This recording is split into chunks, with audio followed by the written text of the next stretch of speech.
Determine the bilateral Laplace transform of this function. Xt equal to the data t, okay, and 4 divided by 3 e minus t ut, and the last term is 1 by 3 e power 2 t ut. It have 3 terms. You can see that in this case. This xt function is comprised by the 3 terms, okay? Therefore, you can distribute the Laplace transform to each term, and you determine the ROC of each of them, okay? Okay, we separate the computation in 2 steps. The first one, you determine the Laplace transform in the mathematical function first. And the second, you determine the ROC of each function. Okay. You substitute xt in here. After that, you distribute the Laplace transforms formula to each term separately. Okay. Okay, there does, okay, multiply every term by e minus st, okay, integrate them from okay minus infinity to infinity. But in this case, you can see that due to okay all term, okay, for the time less than 0, it equal to 0, right? Therefore, the integration can reduce from 0 to infinity, okay, and only the data function is here. You integrate, okay, the data function give you 1, okay. Integrate the data function will provide you 1. But you integrate, okay, the another 2 term, okay. Another 2 term is in the term of ut. Therefore, the range of the integration can reduce from 0 to infinity. 0 to plus infinity, 0 to plus infinity. Okay. The first term you can group to be e power at. Okay. E power at. You integrate e power at, give you EAT divided by A. A in this case equal to minus S plus 1. And A for the third term equal to minus S minus 2. Okay. Substitute the range from 0 to infinity. Range from 0 to infinity. Okay. You provide here. In this case, you can see that after you after you simplify, okay, group this form first, you can see them clearly. It have 2 poles, and the first pole locate at -1, second pole locate at +2. Okay, and how many 0 we have? We have 2 0. The 0 locate at +1 both. Okay, therefore the Laplace transform of this function is exceed for time greater than -1 and time greater than 2. Because the degree of the numerator and denominator must equal, okay? Here, now for the ROC, okay, the Laplace transform will be demonstrated in here, and okay, therefore the Laplace transform of the function is exceed for, okay, the first term. You can see that the ROC, you plot them first, okay? They have 2 0, right? The 0 locate as 1. The first 0 is 1. The second 0 is 1. Okay, the pole locate as -1 for the first term. Okay, therefore the ROC for this first term, the second term, sorry, the second term will be the 0. What about the ROC of the first? The ROC of the data is mean in every point. Okay, don't worry about them. Okay, and the ROC of the third term is, okay, the pole locate at 2. Therefore, the ROC will be greater than 2. The intersection of the second term and the third term provide you the green one.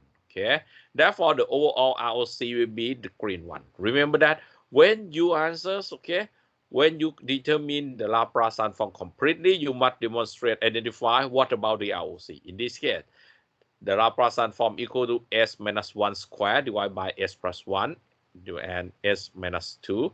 The ROC must be greater than 2, okay, in the final ring. Okay, the next one, okay, determine the bilateral Laplace transform of the function xt equal to cos bt ut and sketch the bilateral Laplace transform of the continuous term is given by the first equation. Equation number 1 here. Integrate from infinity to infinity xt e minus st dt. Okay, you substitute xt by cos bt ut.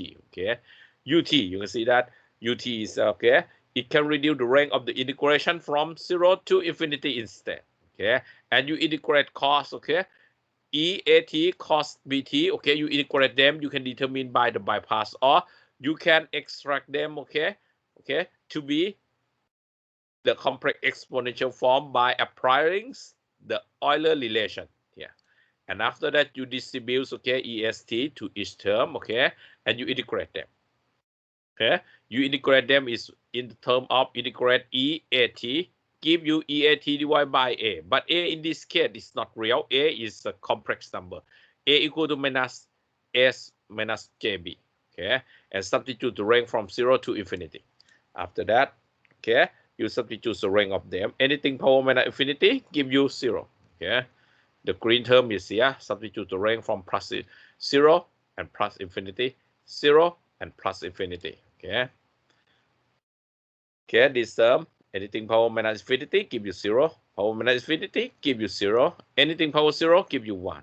Give you 1. Okay.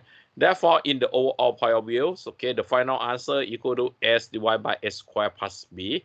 And therefore, the Laplace transform of this function is exists only for S greater than 0, or the ROC will be greater than 0. Why? Why the ROC will be greater than 0? You must plot the pole first, okay? In this case, you have 1, 0 located at 0, and you have 2 pole located at plus minus BJ, okay? Plus minus BJ at this point. Okay. That's okay. The 0 located here. The pole, we have 2 pole located at plus minus BJ. Okay. Therefore, the ROC of them will be in the finally will be greater than 0 by show you in the yellow zone. Okay. Now after provide you about here, I think you can a little bit more understand about this Laplace transform. We go to the next one. Okay. About the ROC of them, the ROC or the region of the convergence for the Laplace transform is very important to determine the inverse Laplace transform and play a very important role in the mathematical analysis in the Laplace transform. Therefore, this section presents the specific property of the ROC or the region of the convergence of the Laplace transform for several classes of the signal. Understanding of this ROC property, we will read further inside about the Laplace transform. The property 1 or the first property of the Laplace transform is the ROC of X consists of the steep parallels to the j omega axis in the S plane. Okay, you can see that the ROC will be depend on the real part. Okay, it may be greater than or less than. Therefore, it will be provide you the strip plane. Okay, the ROC of the Laplace transform of xt composed of all value s equal to gamma plus j omega, from which the Fourier transform xt e minus gamma t is convert, or xt e minus omega t e minus gamma t is absolutely integrable. Okay, Therefore, the convergence of the ROC is depend only the real part, or the gamma is not depend on the omega. Therefore, if the value of the gamma is specific or fixed, then all value of s on the steep plane is parallel to the j omega axis will be show you. Okay. Therefore, you can see that it will be stable or not depend on the real part or gamma. Okay. If gamma is fixed to be here greater than minus a, it means every point in here will be greater than, will be steep plane. Or it will be in another shape. It will be less than, is here, less than minus a. Or it may be provide you in the intersection result. Okay. Okay, the intersection result will be greater than minus a but less than minus b, something like that. Okay. Now, the second property, the property 2 of the Laplace transform. The rational Laplace transform, the ROC does not contain any pole. Okay. When you get the ROC completely, if it have some pole exists in your ROC, it means you wrong in getting in some point. From the fact that X is infinity at all pole, and X does not convert at all pole from the Laplace transform definition. Okay, when you plot the pole, okay, for example here, the first one, if the pole located at minus a, you can see that yes, the ROC is possible to be greater than minus a, or if the pole located at minus a, yes, it may be have less than, okay, or it may be between of them. Okay, if we have pole at a and we have pole at minus b, okay, minus a and minus b is mean the ROC may be between them, or maybe less than minus a or less greater than minus b. Okay, now the next one, the property 3, if the xt is a finite duration and if absolutely integrable, then the ROC is entirely S-plane. Okay? All finite duration sequence have a finite number of non-zero value and it is absolutely integrable. It means if the sequence that you analyze, okay, if it have a finite duration, it means you can find the minimum of the integration range T1 and you find maximum of the integration range T2. It means if any function is have a finite duration, it means it guarantees that, okay, that signal or that sequence have the Laplace transform. If it guarantees that it have the Laplace transform, it means is the ROC will be cover all point in S-plane or the entire S-plane. Okay, for S equal to the gamma plus j omega to be in the ROC, the term xt e minus gamma t must be absolutely integrable. Okay. In the case that if the gamma is greater than 0, the maximum value of e minus gamma t over the intervals from t equal to t1 to t2, on which xt is the non-zero, is e minus gamma t1, and we can write, okay, express the equation to be here. You can conclude that, okay, this when you multiply by e minus gamma t, this term in the left hand will be smaller the term in the right hand.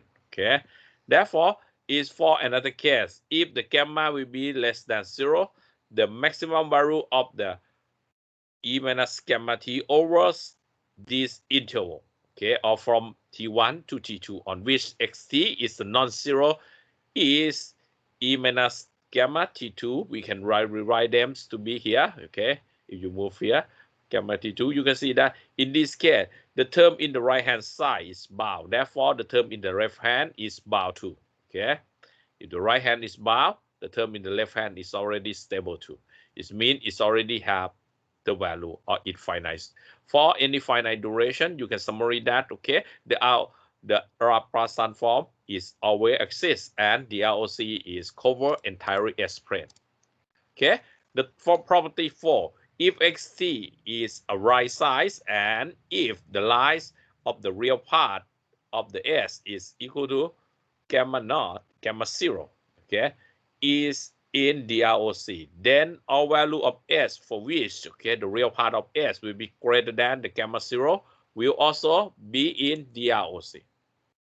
If the right is about here, gamma S, gamma in the ROC, then xt multiplied with the exponential gamma 0 t is absolutely integrable too. Okay, you can see that.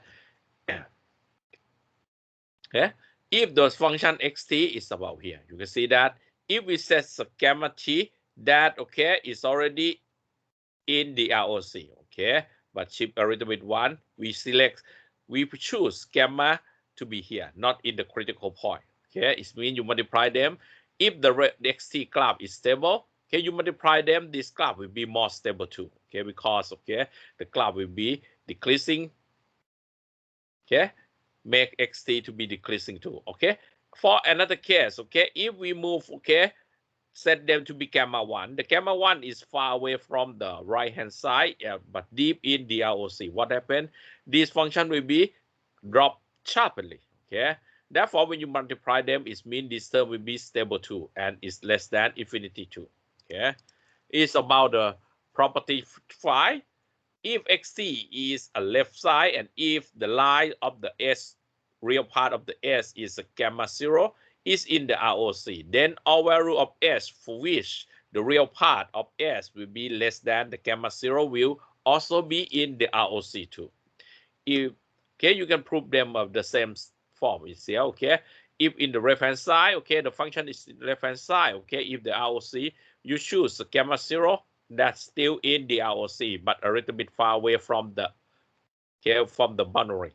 Okay, even though the, okay, you choose the gamma and the boundary, it make them stable, but you choose them, okay, shifter in the most, okay, in a little bit left hand, it make the system more stable. And in another case, if the gamma 1 is greater than the gamma 0,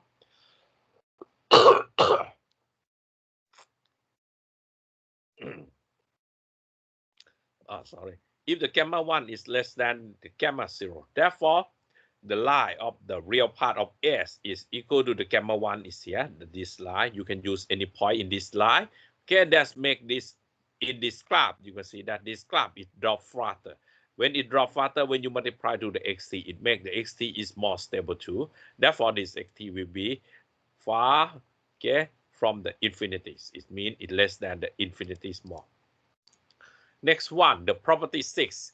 If xt is the two sides and if the lines of the real part of S is a gamma 0 is in the ROC, then the ROC is consist of the strip in the S plane that include the line of the gamma 0.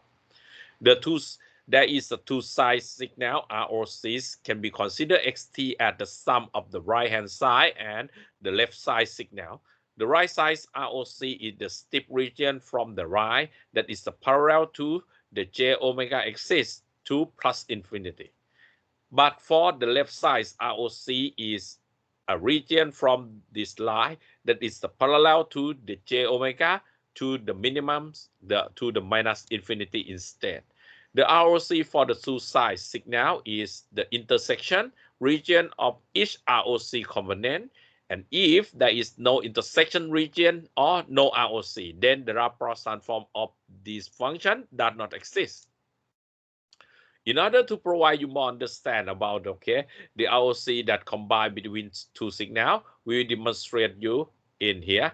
In the case that xt is the exponential minus bt.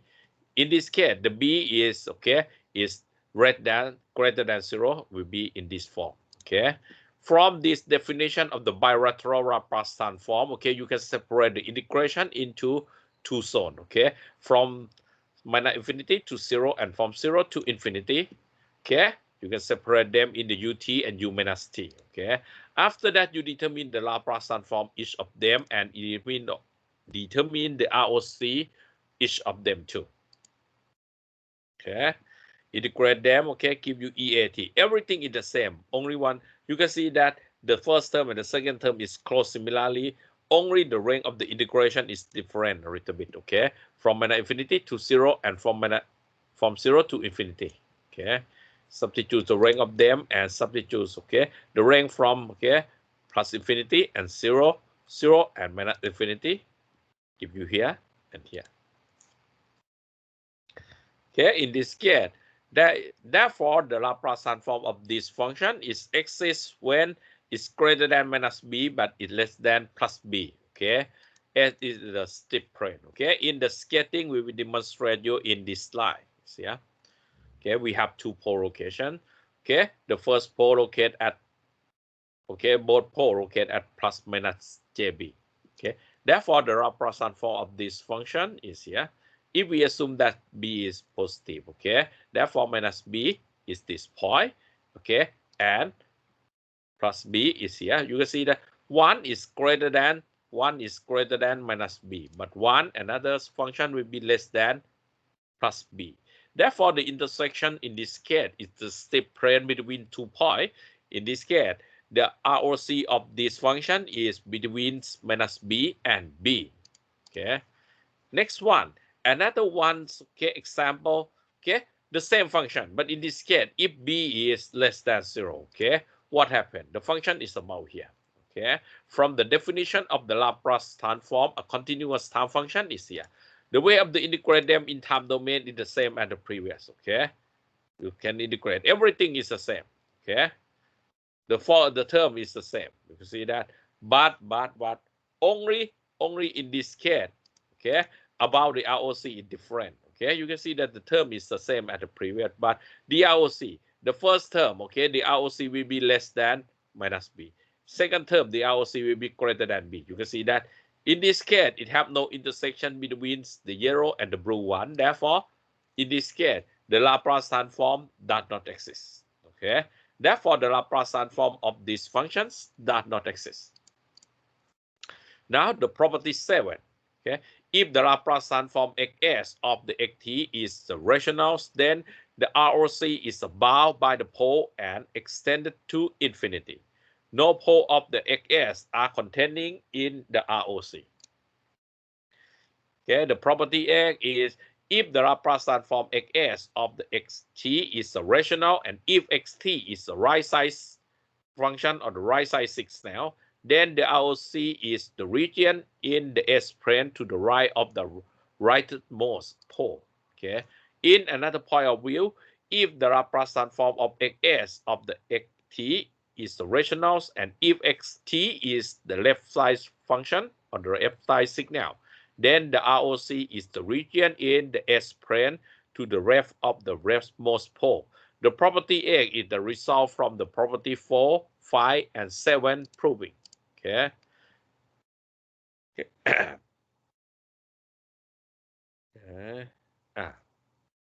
Okay. The next step. Okay. Determines, okay, the idea of the inverse Laplace transform. Okay. After you know about how to determine the Laplace transform, okay, you must know how to inverse them. Okay. This section presents the inverse Laplace transform procedure for determining a sequence when its Laplace transform is known. The inverse Laplace transform, you can determine them from the definition of the Fourier transform, or you determine them from the partial fraction expansion. The first one is extremely difficult, but okay, and never told you for the bachelor degree, okay, every textbook of the Laplace transform already write this equation, but no one told you or teach you how to integrate that, because okay, it's very, very difficult. The Laplace transform xs is can be expressed as the Fourier transform xj omega of the exponentially weighted sequence as following here. From any value of s, so that s equal to gamma plus j omega is inside the LOC, determine the inverse Fourier transform to both sides of the above equation. Okay, you can integrate them. Okay, Fourier transform, integrate them by here. You can see that it have e gamma t term is here. Okay, you're grouping them in here, this term, okay, and make them integrate respect to omega. Okay, we can determine xt from the Laplace transform calculated along a contour S in the ROC is by this definition. Okay, the integration in the above equation is over and omega from minus infinity to plus infinity that correspond to the contour of the integration of the straight lines in the S-plane that is the parallel to the j omega axis. Therefore, we can rewrite the integration in the S-plane of the above equation as the following equation here, and you can reorganize them to be here. This equation is the formal evidence evaluate of the inverse Laplace transform that require the use of the contour integration in the complex plane. Very, very difficult for this method. Therefore, this procedure to determine the direct Laplace transform is impractical and rarely used. Okay. Now, in almost all, we figuratively determine the inverse Laplace transform from the partial fraction expansion instead. The practical useful procedure of the inverse Laplace transform for the rational Laplace transform consists of expanding the algebraic expression into the partial fraction expansion and recognizing the sequence associated with the individual term. In general, the Laplace transform xs can be the rationals of the polynomial in the s variable. The first procedure is the expanding this Laplace transform xs at the sum of the simple term. The second procedure is inverse the Laplace transform of each simple term using the Laplace transform pair or the table of the Laplace transform. The general rational functions of the variable xs or variable s can be expressed by here if we write them in the in the rational function in the term of s in this case. Okay, if hs is not proper form, okay, it means if the power of numerator greater than denominator, then we can perform a strictly proper rational form as. Okay, here you use the wrong division, reorganize them, and you get the coefficient C0, C1, C2 to Cm-1 and B0, B1, B2 to Bn-1 can be determined by equating both above equation and then multiplying through by the denominator. In this section, we consider only the rational function as here. If it's already in the suitable form, you can see that the power of numerator is less than the numerator by 1. Okay, and after that, to expand this